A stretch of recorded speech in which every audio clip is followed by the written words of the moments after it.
publish to the places that we are active. Aye, aye, Captain. Yay!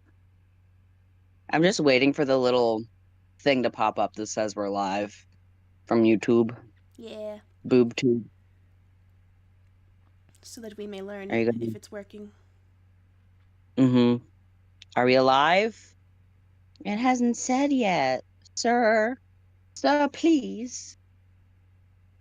Oh, there we go. We're alive.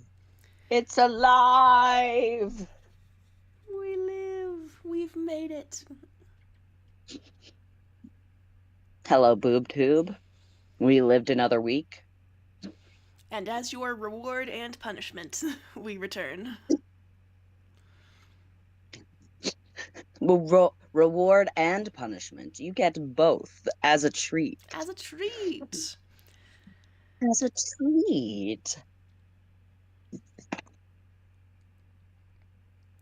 And I'm getting glared at by my car cat mug.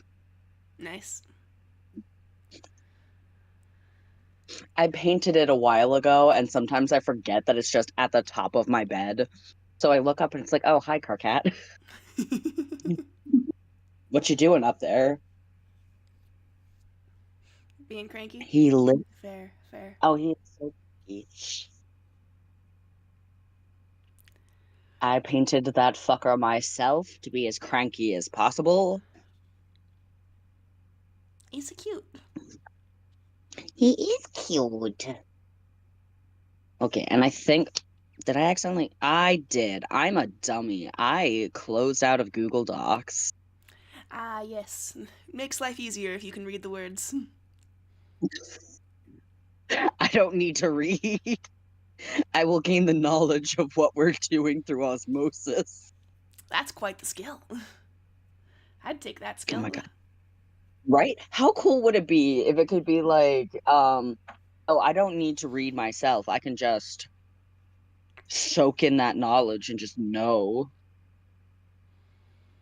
I feel like there was a Jimmy Neutron episode that was like that. They had book gum.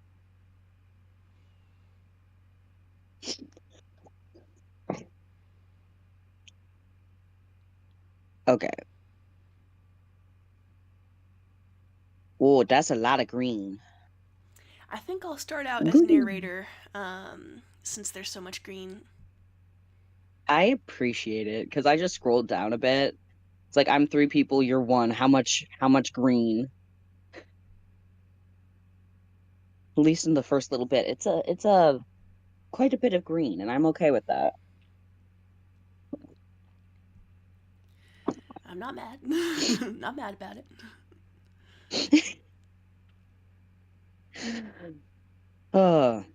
My throat might be mad about it in a minute, depending on how much of this is Matuna.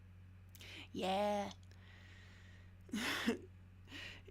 I'll survive.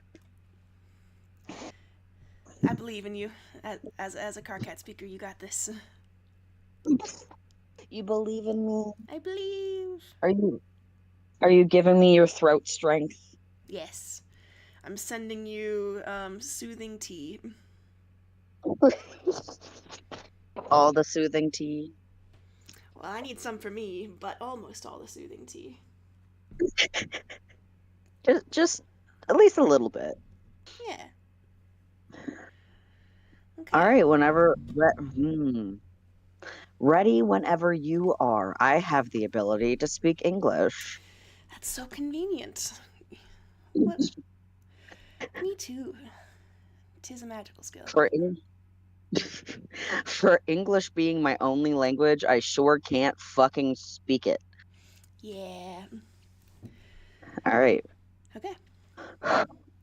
You feel awful and everything is terrible, but you can't focus on yourself too hard or else you risk ending up before Cankry again. What that means is you end up finally listening to the voice outside of you. It's Matuna. Right in between Gemini and Leo. Gemini has my sign and Sullix's too. That's where I'm from. Just up there. I think you belong over there. It shares your sign after all. You're right near me though, which is nice. Well, near.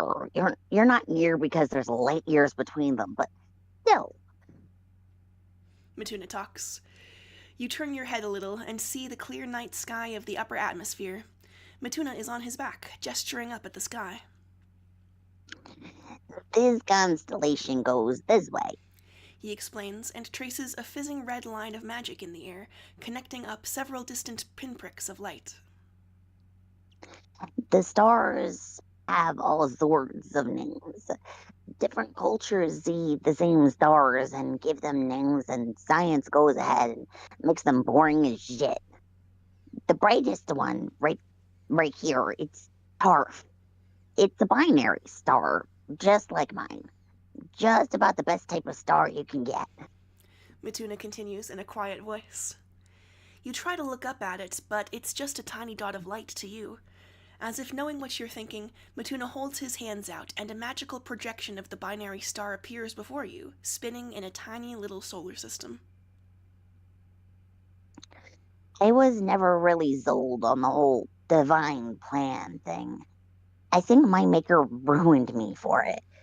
Because stars and space, that shit all runs gorgeously. Infinite clockwork. I think it's why I like games so much. I guess Solix too, because he's like me.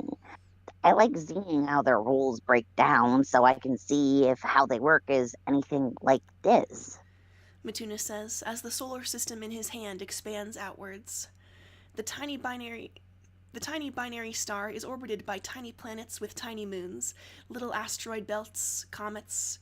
As he gestures, they all spin around each other and move through projected space in a perfect dance that would probably take an impossible amount of math to describe.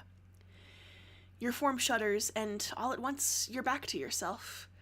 Before you can worry about flight, you find yourself on a flat disk of magical light, one that surrounds Matuna like a starburst. Outside of the main ring are trails of sparks in every direction, like your little spot is the center of a spark. The colors of it are very demonic, but this is some echo of his angelic form. Matuna continues talking about the stars in the constellation that he pointed out, and because you'd rather listen to him than your maker, you lay down and listen. The part of you that needs to know, to question, to learn about everything takes the bait soon enough, and switches from gnawing at you, with Kankry's ideas, to asking about the stars and planets in this constellation. How big are they? How old? What's that like? Matuna knows every answer, at least to every space-based question that you have. You don't know if he has answers to other questions. Am I a bad person? You ask him eventually as you stare up at his stars now that Matuna's switched to talking about his part of space. No. Matuna answers so quickly that you don't believe he even thought about it. I did something bad, though, you point out. I used to say this to science, but stars are just way better than ethics. They're just there. It's not about being wrong. But even saying that, taking away someone's free will and torturing them to make them do what you want is pretty bad. Yeah. Matuna says. So I am bad, you conclude. It's obvious. Nah. You're right. You were in a pretty dangerous situation, and you did what you could. Sometimes there isn't a right answer. You didn't need to do that much, to go that hard with it. That's pretty bad. You aren't bad, though. Fuck that idea. Matuna says, with a dismissive wave of his hand that scrolls his spell through to another star. But I did it. It's evil, you reason. Whoa. Okay. No. Fuck that idea in the eye. This is why heaven sucked. Karkat, you're brand new, and you're not even all there yet. You don't know what you're doing. Of course you're going to fuck up. My maker didn't let me get my hands on the stars before I knew what I was doing, because everyone fucks up. Matuna insists as he sits up and looks down at you. It was so much blood. You shudder, just thinking that it must have hurt like it hurt Matuna. And brand new stars aren't hospitable for life, or planets, or anything. That doesn't make them bad stars. He counters. It's unforgivable, you say in a whisper, remembering everything from heaven and everything justifying what you've been doing. Matuna tips his head back and groans before looking down at you again. What do you want? Forgiveness? Absolution? Can you do that? You ask in surprise. Absolutely. Matuna nods and places his hand on your head. Can he do this? By the divine power vested in me, and believe me, it was definitely very divine and very vested in me. Matuna says with a grin and a raise of an eyebrow. Ah! You say, and try to wiggle away from Matuna's stupid joke.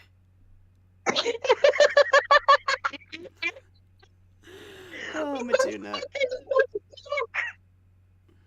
Yup. My fucking god, Tuna! Dad, It you was can't very- make those kinds of jokes. Dad. Dad, gross!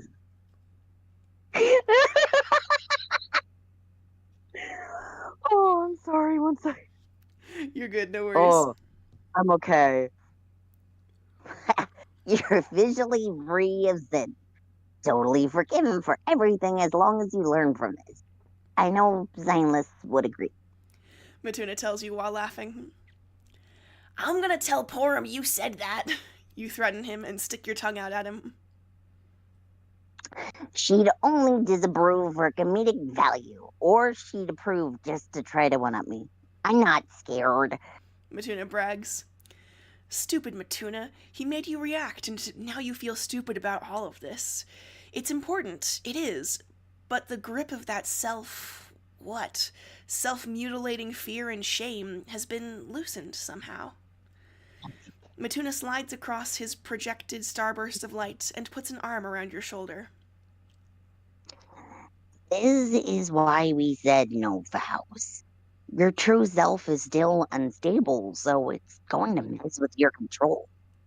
I don't think you meant to do everything that you did. You got overwhelmed and it went bad. You had a good reason for doing it, but you did something pretty awful. You shrink into yourself a little, pulling your arms in tighter. Matuna squeezes you a little tighter with one arm and keeps talking. I talked to Aridin when he woke up. Like I said, Seraphim don't go down easily. He's basically fine now. You were right. We can't give him free rein. He's way too dangerous to everyone. But it doesn't need to be everything that you put in there. I put together something he'd agree to, a little unwillingly. He wouldn't make that kind of deal if he wasn't in the situation, but it's better and safer than the vow he's got. He'll make it to me and you can let him go. We can still keep everyone safe from him, but it doesn't hurt or control him like your vow does. It's the best of both, and he's agreed to it. Matuna explains. Is that okay? You ask uneasily. Practically, yeah, it's the better option. It's the better and safer option. You can't do anything to him through your vow by accident, and it doesn't cause something like this. I'm pretty sure that this bird time was both emotional and because you got a screwed up vow over some unfinished spiritual nerves. Ethically, this is why I like stars better. Matuna says. I like stars better too. You mumble unhappily. I knew I liked you. Listen, you're going to mess up. You're learning. You're figuring this out, and you go, and this isn't a great way of learning. It's pretty obvious that your maker was a shitty teacher. When you don't have a good start, it's harder to learn it properly. Doing good is hard. we're not going to look at the fact that I'm a demon and what I've been doing the last 2,000 and a bit years. I'm kind of done trying for lots of it. After what I dealt with, I figure the universe owes me, which is probably a bad way of looking at it. So I'm not a great teacher either. Matuna admits. I think you're a good teacher, you tell him softly. Now I'm going to tell Porum on you, and she's going to think you're adorable, and you won't hear the end of it. Matuna says with a grin, but he still clips a horn through your halo. It's a strange, staticky feeling of home. Even if it should be an unsettling, holy, unholy collide, that's not what it is to you.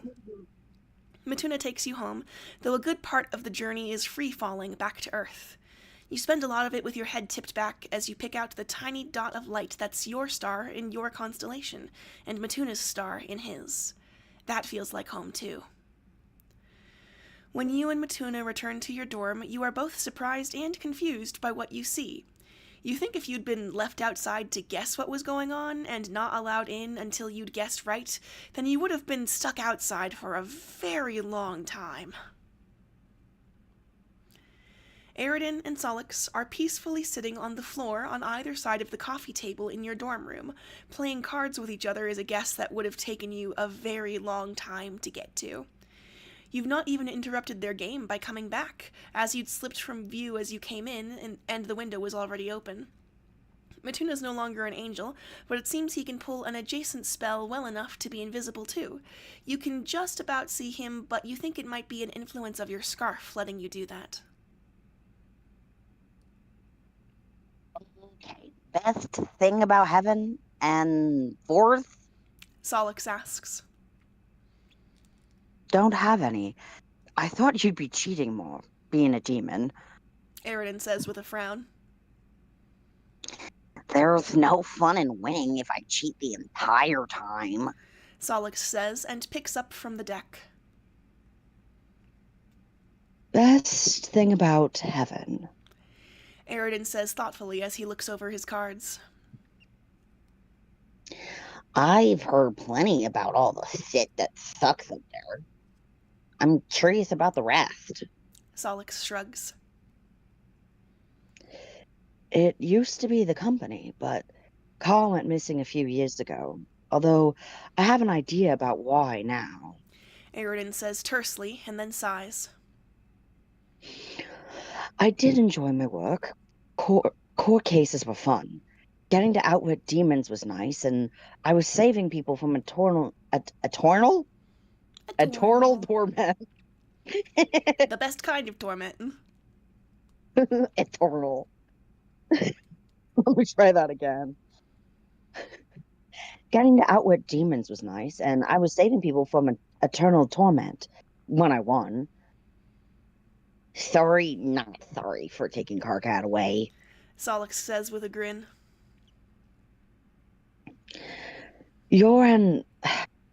I will tell you later about that.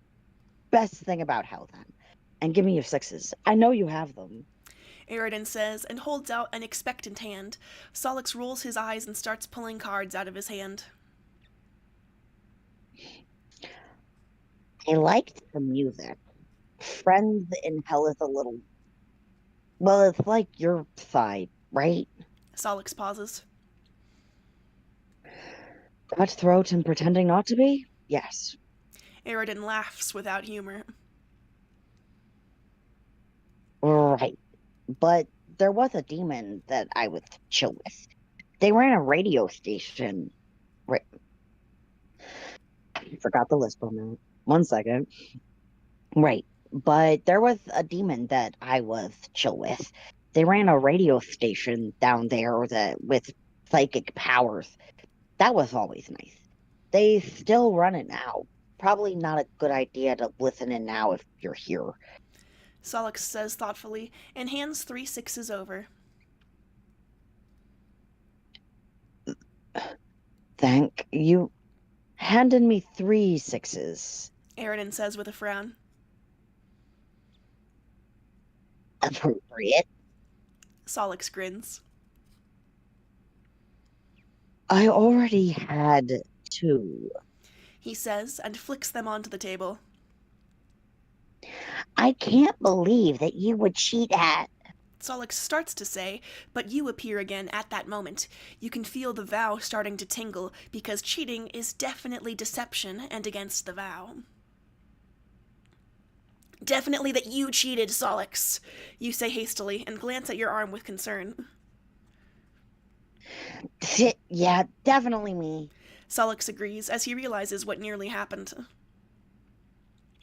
Caw. Aridin asks warily as he gets to his feet, the game forgotten. Is he afraid of you? Like you were afraid of Cankry? Oh no. All right, let's not freak. Oh, moment. I can read, I promise. You do look All great. right, let's not. Yeah. All right, let's not all freak out. You still got the deal we wrote out. Show me it. Matuna says to Aridin, who unfurls a length of paper. Matuna opens his own and holds them out. Both glow, and you can tell that it's a check that neither has been modified. Do you still agree? We good? Matuna checks. Nothing about this is good, but it's better. I agree. Aridin sighs. I agree. Matuna confirms, and the written deal slides from each piece of paper and up the arms of Aridin and Matuna respectively. Matuna then turns to you. You feel increasingly anxious about this. This isn't going to be comfortable, but you got to stick with it. It'll be fine. We need to transfer your vow to me. I've adopted you. We're basically family. We both agree on that. I can work with angelic things, so I'm able to have a vow. You understand that, right? Matuna says very carefully. Can you? I could make a vow to Solix, or he could make a deal with me, but this is my vow. It's demon to angel, but the direction is wrong, right? Wait, you said it's not going to be comfortable. Do you mean incredibly painful? You ask fearfully. It's still workable on a lot of technicalities. Solix answers instead.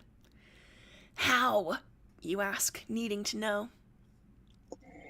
Matuna was made as an angel.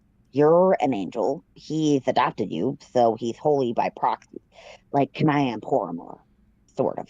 He's transitively angelic. Solix says, and tries to wave off your concern. That logic sounds incredibly shaky. It doesn't need to hold for long. He's already got me in a deal. The vow adds a lot, but it'd be... Aridin starts.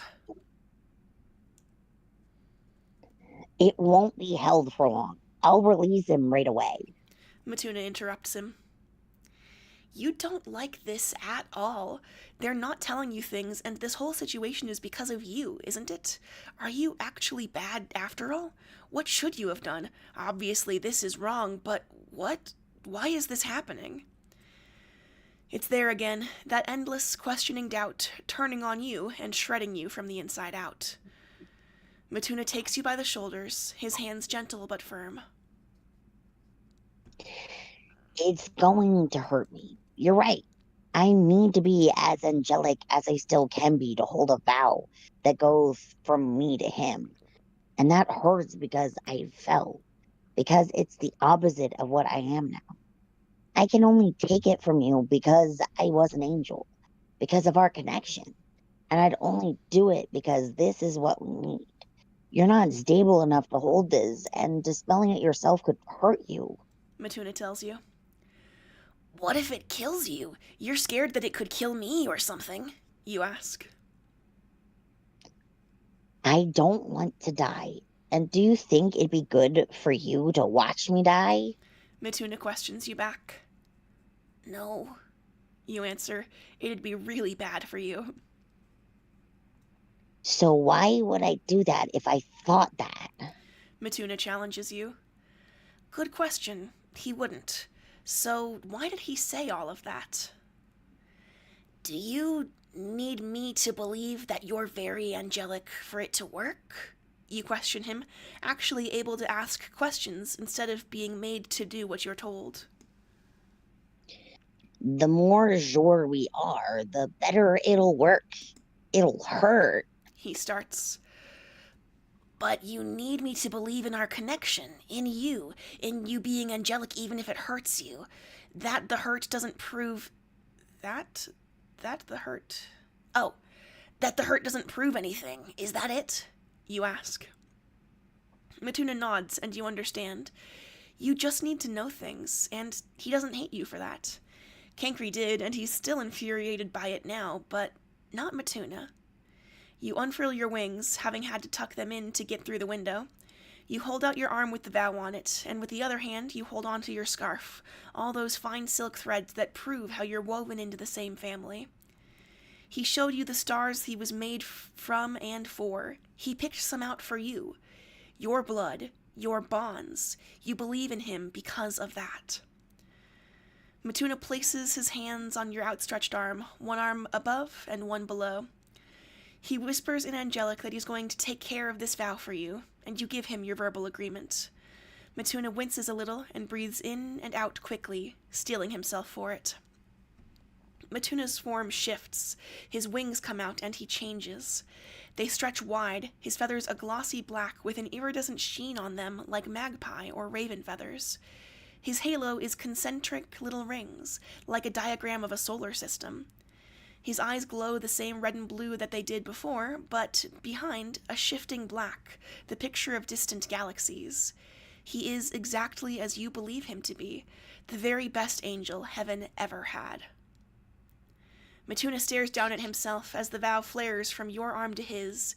He looks down at his skin that's now human-toned instead of gray.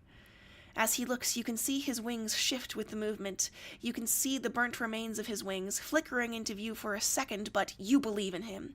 He's your family, and he's good. He is, but he's not an angel anymore, is he? He fell, didn't... Matuna whispers the words to end the vow, and it slips from his skin just as his celestial halo splits, small planets drifting off and fizzling away. He puts his wings away and dematerializes his halo before you have to watch some recreation of his fall. You throw yourself at him and hug him tightly, so he doesn't need any excuse to hug you back. Did it hurt? Did it hurt? You ask worriedly. You can see his neck from where you are, and it's gray again. Matuna swallows and has to breathe for a second or two before he answers. Not physically. It's a lot like being like that again. I've seen his portrait, and he didn't look... Aridin says under his breath from a few paces away. There's a smack, and then Solix hissing at him. Shut the fuck up. What's wrong with you? Did I look cool? Matuna asks with a grin that might be a little bit faked. You think he doesn't want to dwell on feeling bad about this, and you get that. Well, you always look cool. You start. Thank you. Solix chirps in smug self-satisfaction, given that he was designed after Matuna and all. But you looked very cool like that, too. Cooler than Solix, but who isn't? You say innocently.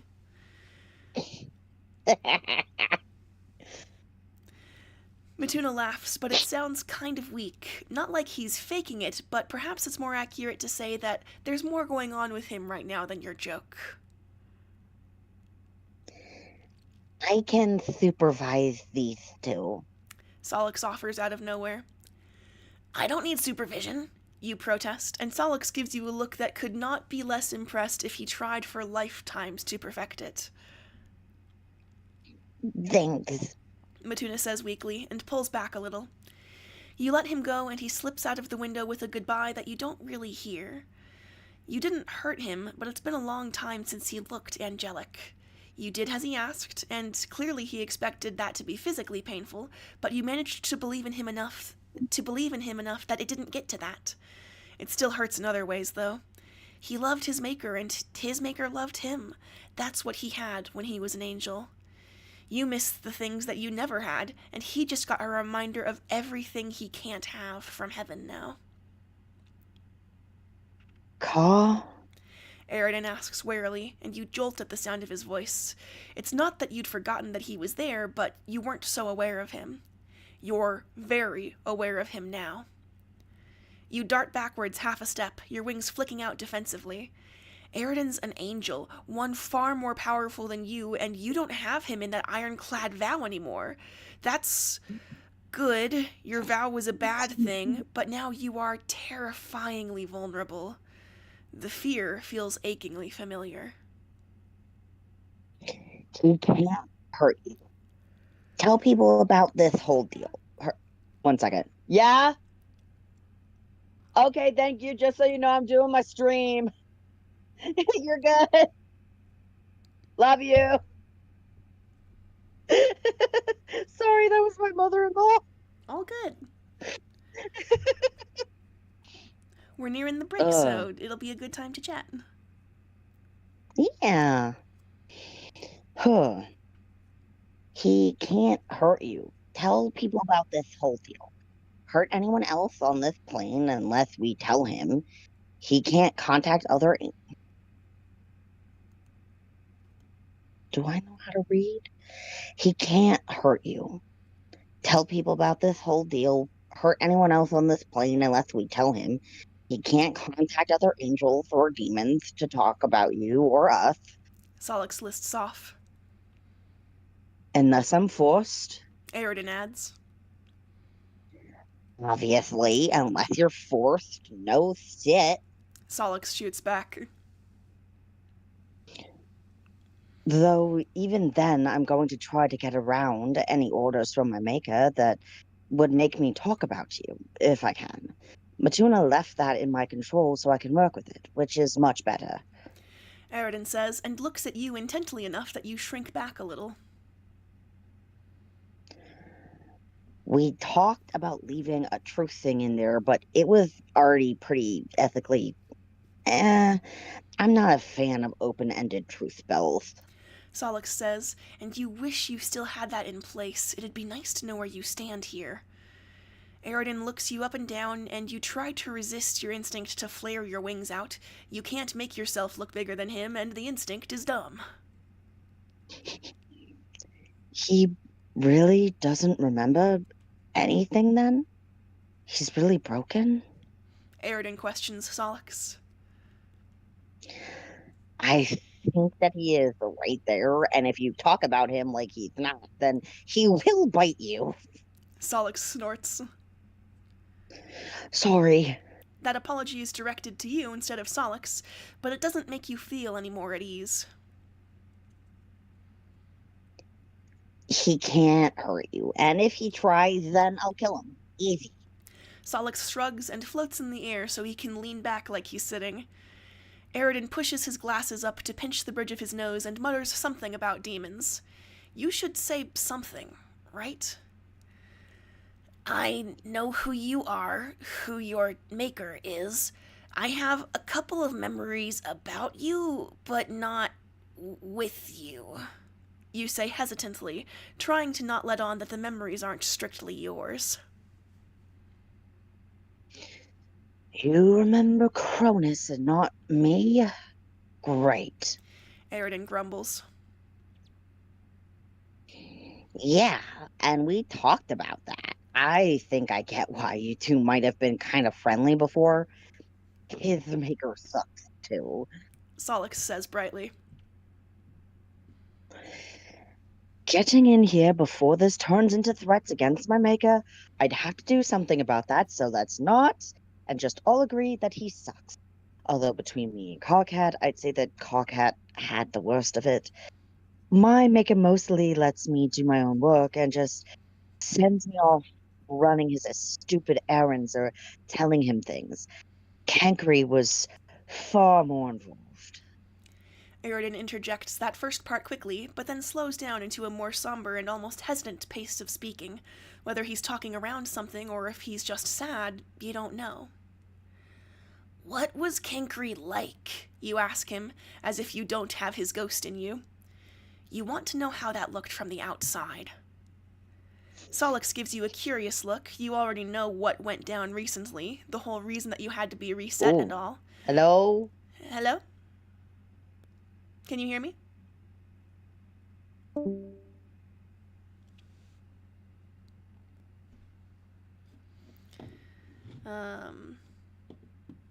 I think that was a disconnecting sound, so let me...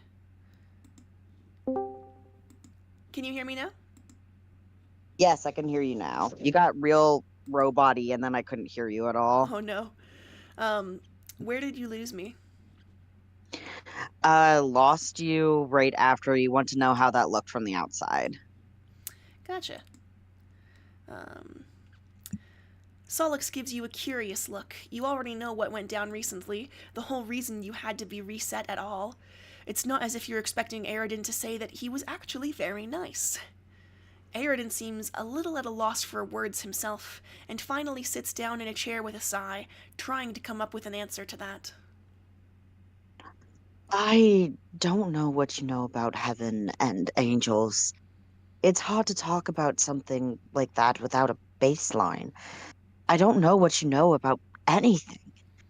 He said you were basically remade, and now you've been, what, fake claimed by a fallen angel as if he was your maker instead?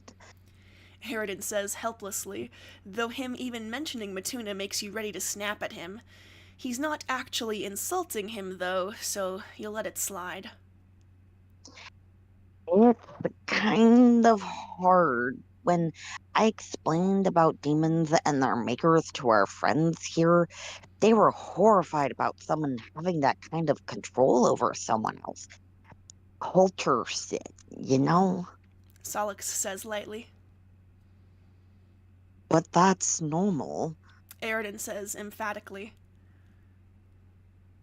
For us, sure, this is relative. Solix shrugs. What Cankry did to make me wasn't normal, though, was it? You know what he called me. You point out, and then utter your true name again, your original one, at least. Aridin winces and you watch him. You know that Matuna has him under that deal, but you still feel it safer to ask things like this with Solix here. No, that's not normal. Or if it is more normal than I thought, then other people hide it better. Who knows what goes on behind closed doors? Well, Cronus would, I suppose. No one else has a name like that, though. How Cankry managed to walk that off, I don't know. Aridin mutters. Yeah, I've been wondering that since Matuna translated it for us. How the fuck did Cankry get away with ripping out his heart and instead of giving Karkat some prissy angel name, he instead was like, "This is my creation that I hate. I ripped him out, called him a cancer, and he's the worst thing ever." How did no one question that? Solix asks curiously. Aridin looks at you worriedly and gives Solix a look of outrage. Don't say that. What? It's not like I'm talking about Karkat like he isn't here. I'm just asking. Besides, he knows what I think about him. Solix points out. I want to know the answer to that, you say, and then when Solix opens his mouth, you continue. I meant that I want to know how Cankry got away with it. Not the thing that you said, Solix. I know what you think. When you think, I mean. I can't believe you bitch with a demon. Can you do that line again? It got swallowed. Oh, yeah. I can't believe you pitch with a demon. Aridin says, shaking his head. Aridin pauses and then reconsiders. Actually, I can't believe that. I can't believe that you were dumb enough to actually do that, though. Worth it. Solix brags.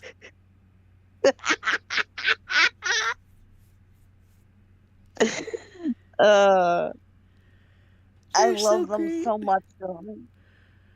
They're so dumb. They're so Also, dumb. I was trying so hard not to laugh earlier when you got to the part that like trying to act like he didn't have, like you don't have his ghost in you. And it just made me think of this dumb fucking meme. I got that dog in me. I got that dog in me. I got that ghost in me. I wonder what type of dog Cankry would be. Something prissy. Chihuahua. Chihuahua. Oh, no, no, no. You know what he would be? He would be some sort of doodle, Oh. but like a miniature doodle. It needs to be something so fucking dumb. Just a huge Dumbo. Yes. Okay, it is 12:40 my time, so we'd be coming back at 55? 55. I know how time works. You can read, you can time. What can't this guy do? Speak English, apparently. Ah, that's wrapped up in the reading. It's in there. It's under clause 42, section B. Absolutely. All right. See you at 55. See you at 55. Be back in a bit. Goodbye.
Hello.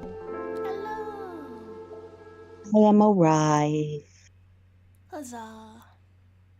Huzzah. Sorry, give me 1 second. I just was hit with an intense wave of fatigue. Oh, yeah. Go away. Go away.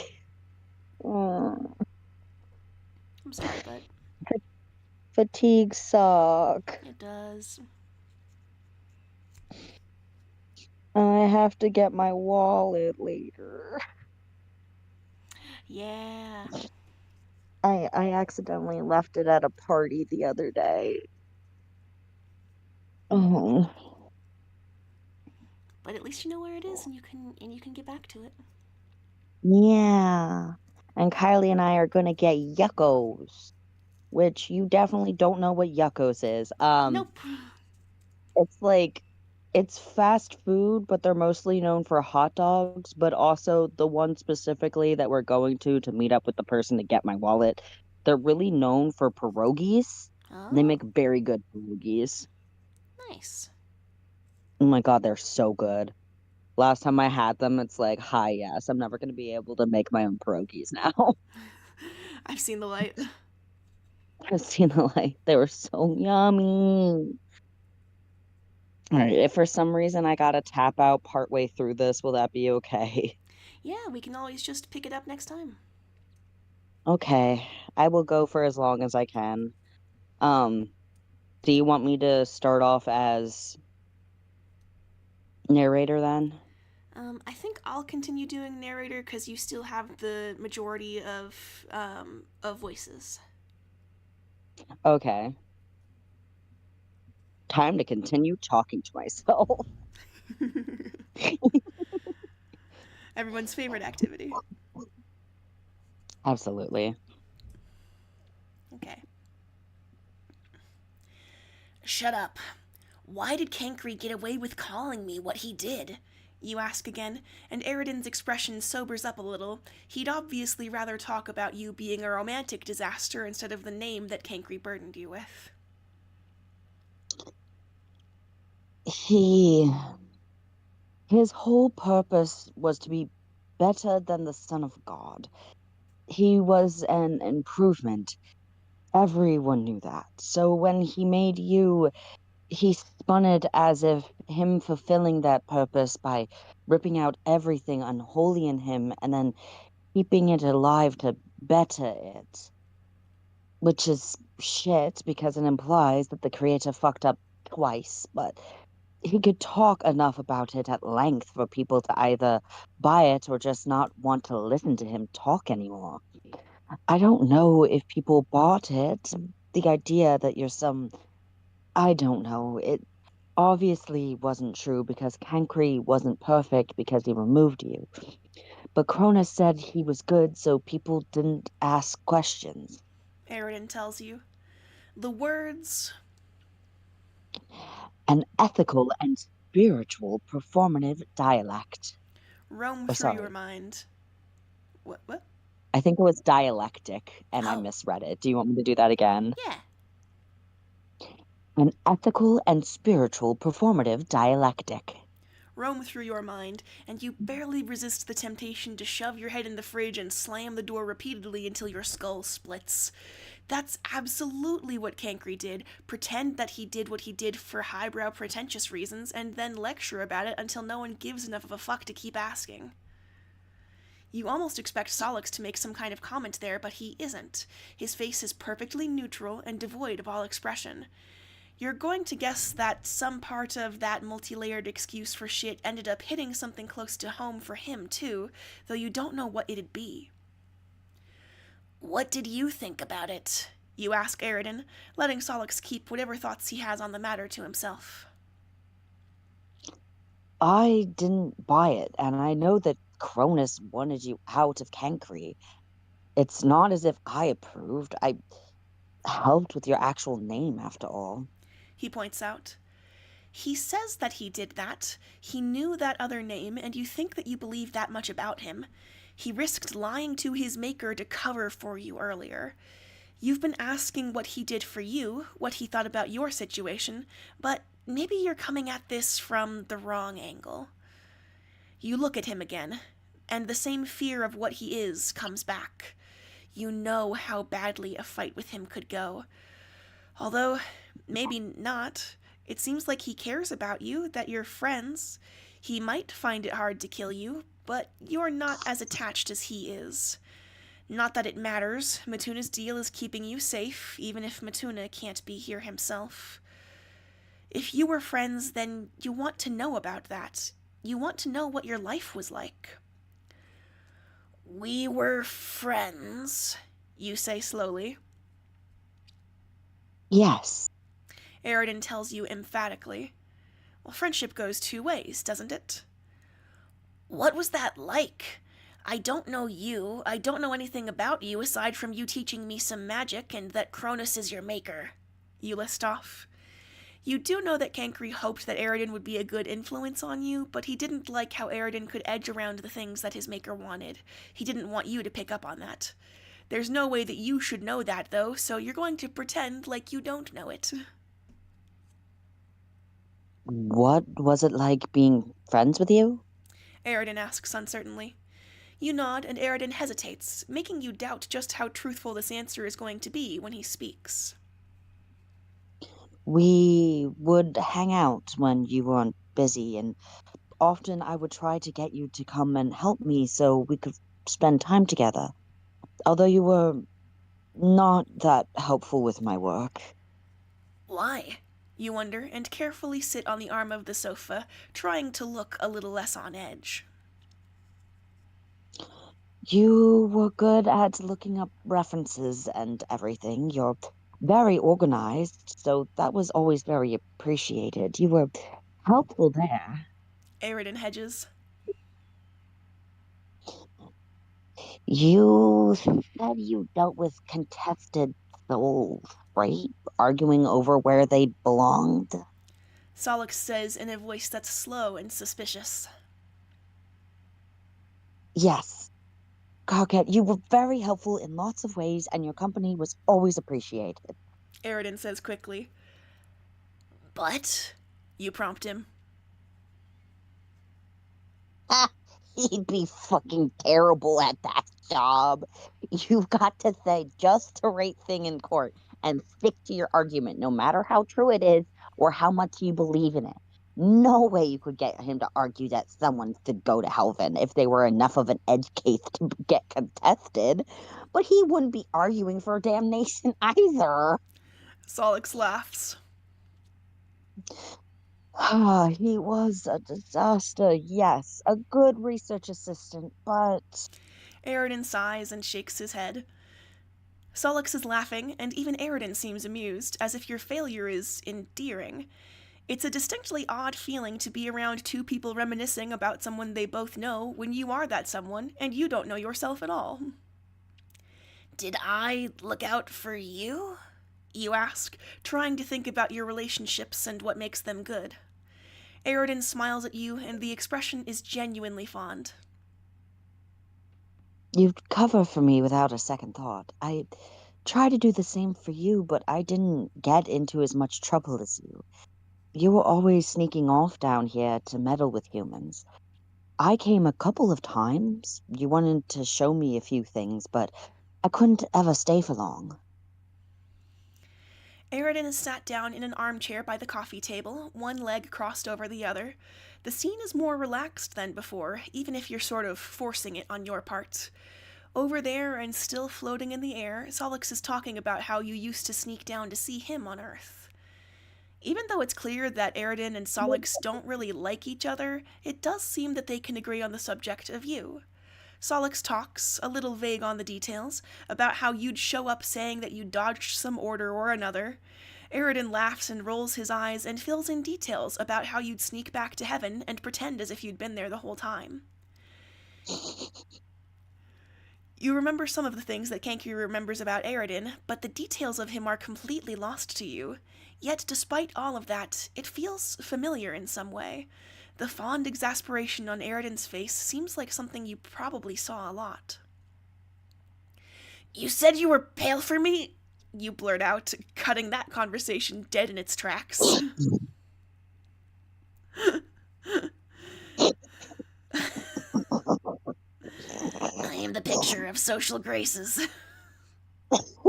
This man is about as subtle as a truck to the face.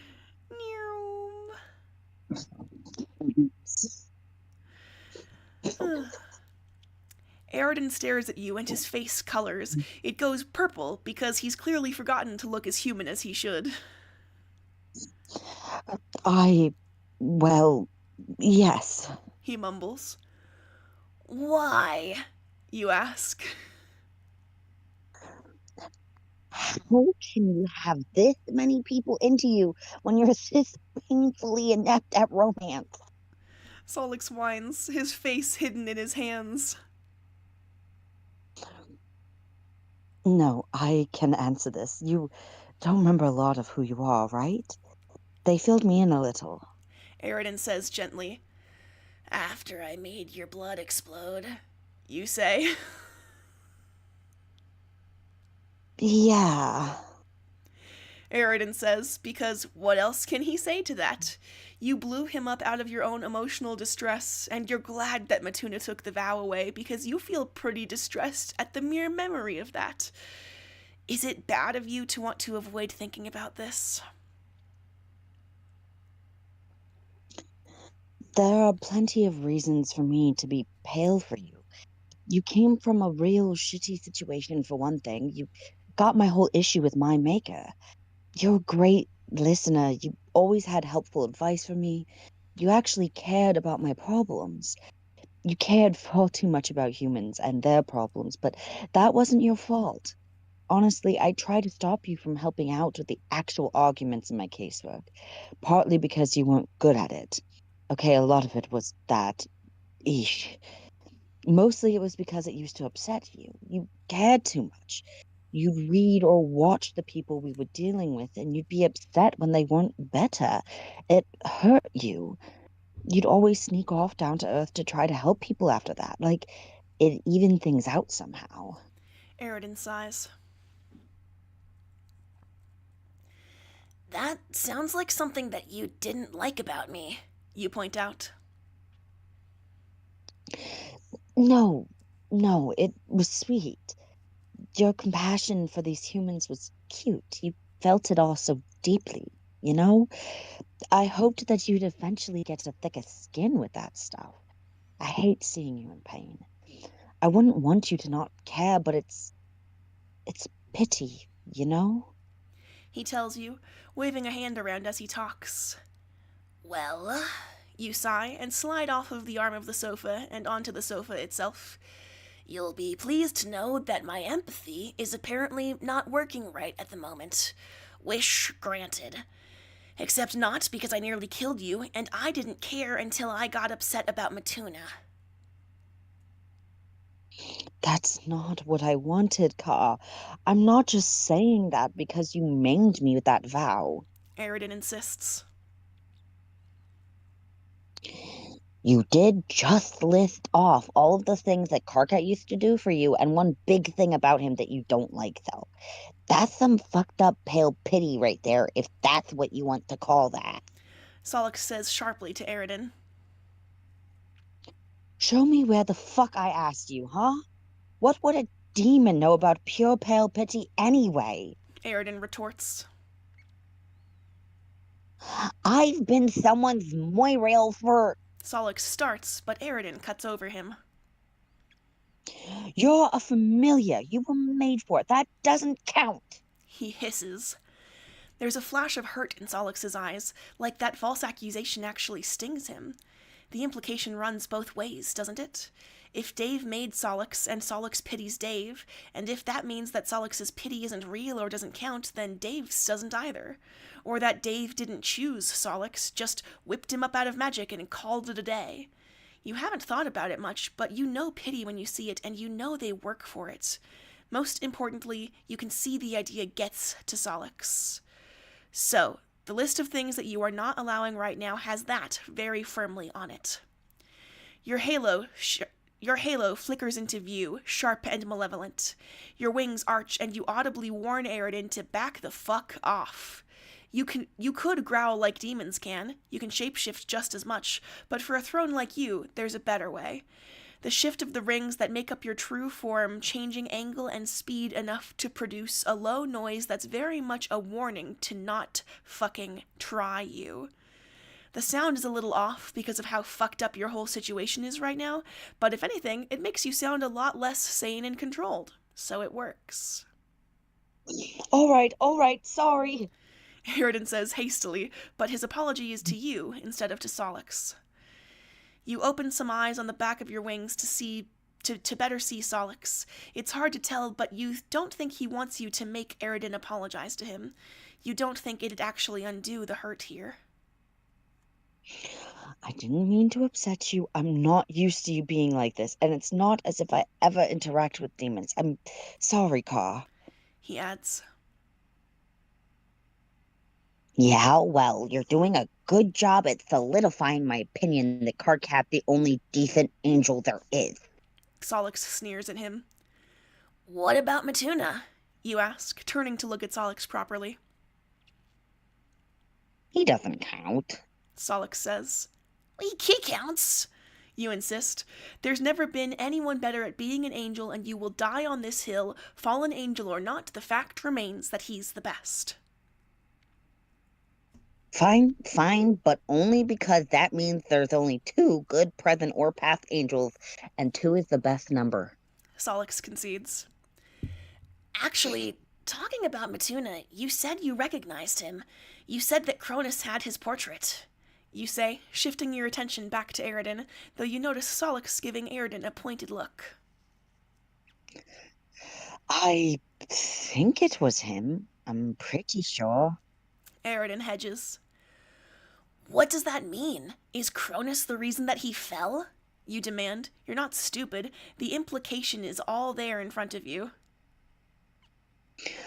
I'd have to look at his records, and given the reason for that fall, if he is who I think he is, well, someone was going to find out. If we hadn't, then she would have just done it directly. He was doomed anyway. Aridin says, not answering the question. Cronus made him fall, you say, not even asking at this point. Probably, yes. Aridin admits. You open your mouth, and Aridin slaps his hands over his ears, casting a bubble of silence around himself as he stares up at the ceiling. If you make a threat against his maker's life, then he's going to be forced to act. Clearly he does know you. Solix says flatly. I wasn't even going to say that I'm going to kill him. He's way more powerful than me. I couldn't beat him in a fair fight, you point out. In a bear fight. If he turned into a bear, I'd be fucked. I can't emphasize this enough.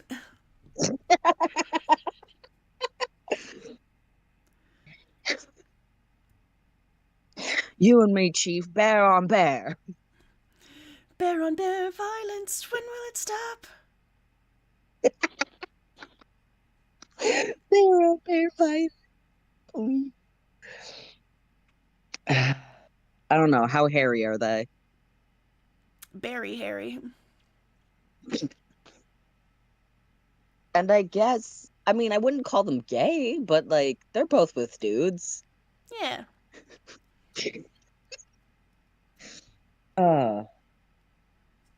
Oh, good. He learned. Solix says dryly.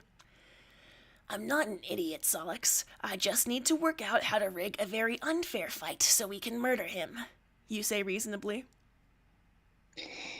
After what he apparently put Matuna through, yeah, good. You're not getting in a fight unless we know we can win, though. He warns you. You're not even questioning the we part, you observe happily, feeling that your halo is brighter and warmer now. Okay, the guy is an abusive monster.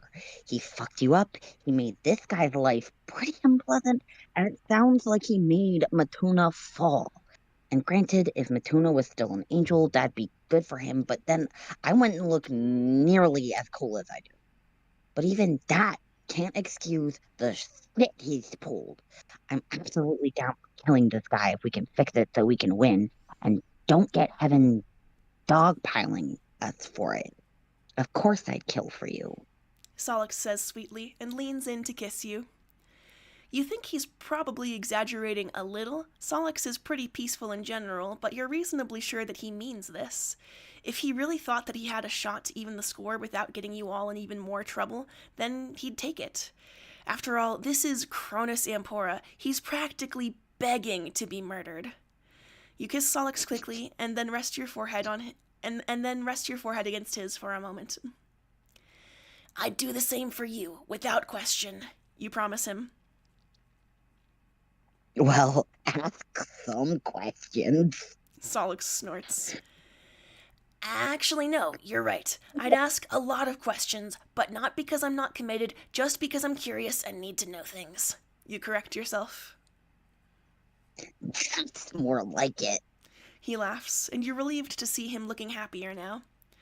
Words shimmer in the air by you all of a sudden, a familiar shade of purple angelic light. Are you two done saying things that would be too dangerous for me to hear yet? Those words can't stop me because I can't read. Solix says, and though you don't get whatever reference he's making, you know that he is making some kind of reference or joke. You mimic Eridan's little spell and tell him to wait a moment more. You have something you want to bring up to Solix without Eridan listening in.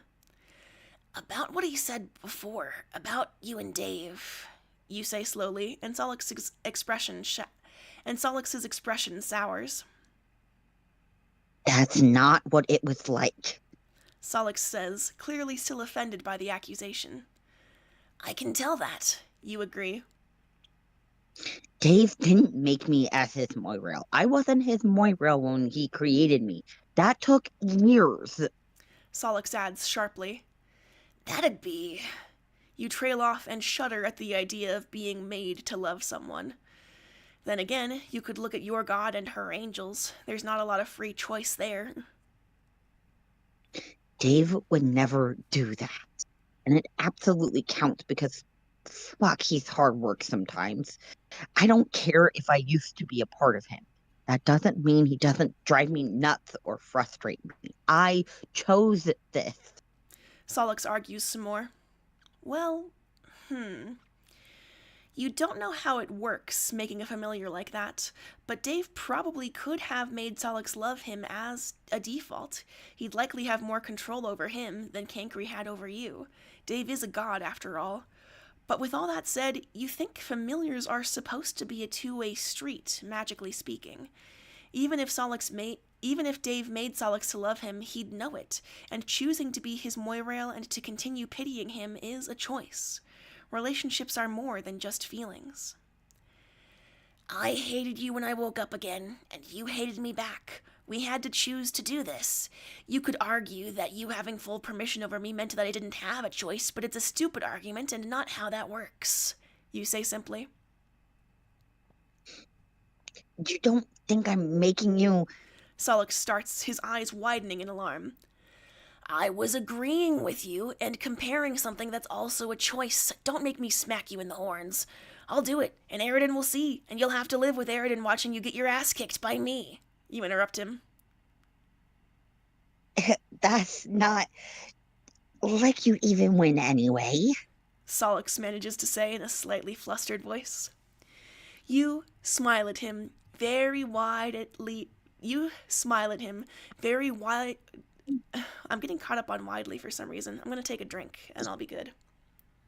Okay. Do you want me to swap in? Sure, Although actually. I may tap out soon because I am not feeling all that great. Gotcha. I think I'll keep up with narrator then for a bit. We'll try to run this as long as we can. Okay. Sorry, my health is kind of garbage. You're good. I woke up in foul spirits today, so it's not like that's just like an invisible one. Listen, we're just not functioning human beings. No. Who needs to function? Sounds optional to me. I didn't sign that part of the paperwork. I don't think I got that far. Right. My connection timed out and they booted me. Alrighty. They booted you from the server. I was like, wait, please. Okay. You smile at him very widely and promisingly. You'd actually be down to fight Zolix. It'd be fun to have a fight that's not serious, that's not one you're being made to have, and where the only stakes are your pride. You'd love to put the combat training that you remember Cankry having to some actually fun uses. Honey, you say sweetly, and Solix is glowing yellow. I'm not good with actual pitch violence. I mean, bro was. Solix says in a small voice, a tiny disclaimer on something that's clearly getting an otherwise positive reaction out of him. You open your mouth. You're on your knees, your wrists aching from the impact of your sword against theirs. Cuts on your skin seal up, but it doesn't mean that they don't hurt. You want it to stop. You know that your god demands this, that you be as well trained as possible, but you don't. You jerk back just in time to dodge as a sword slams into the ground and reverberates. You only just got your hand out of the way in time. Your arm wasn't so lucky, but it's a glancing cut.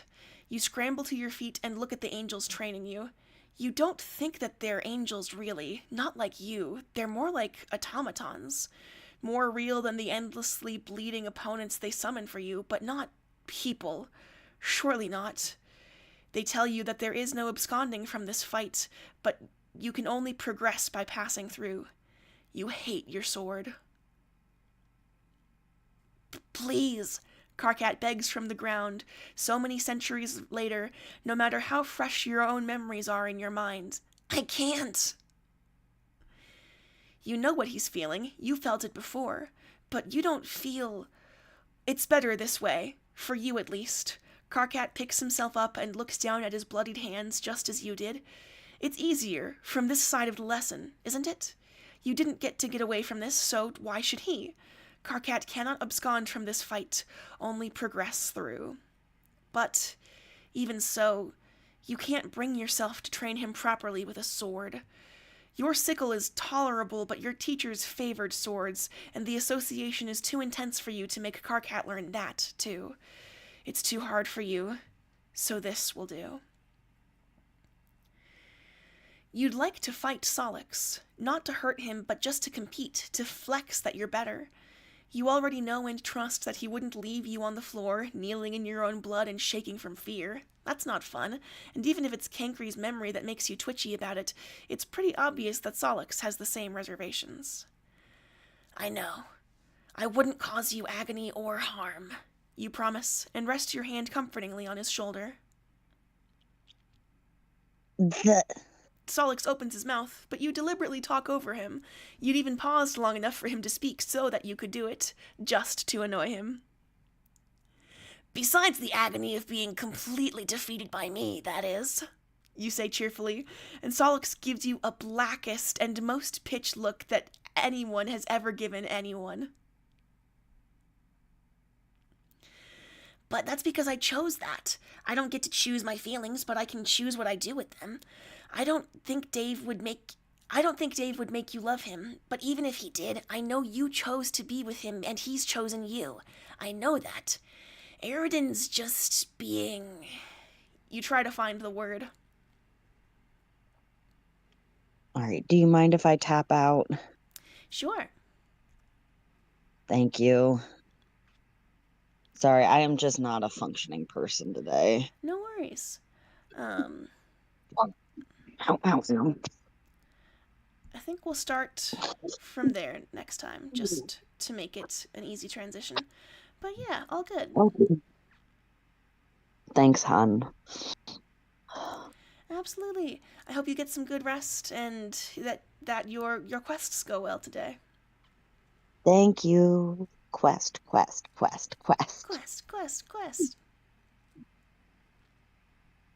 All right. I shall talk to you later. I'm a head out. Talk to you later. Goodbye. Bye. Everyone out there, you also take care of yourselves. Goodbye.